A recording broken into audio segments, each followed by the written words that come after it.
धसांचे लोक बीडमध्ये गुंडगिरी करतात, माणसं मारतात. सुरेश धस हे काही बरोबर नाही असं टी.पी. मुंडे यांचं म्हणणं आहे. आष्टी मतदारसंघातल्या लोकांनी धसांना आमदार केलं.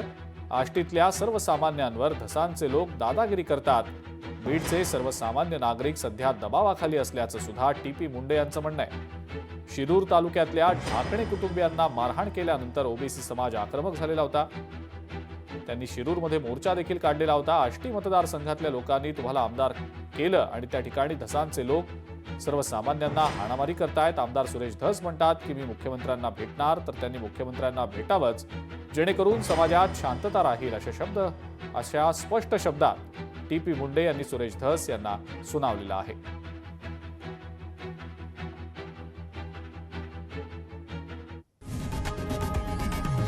लोकशाही मराठी ऐका, पहा, जागरूक रहा.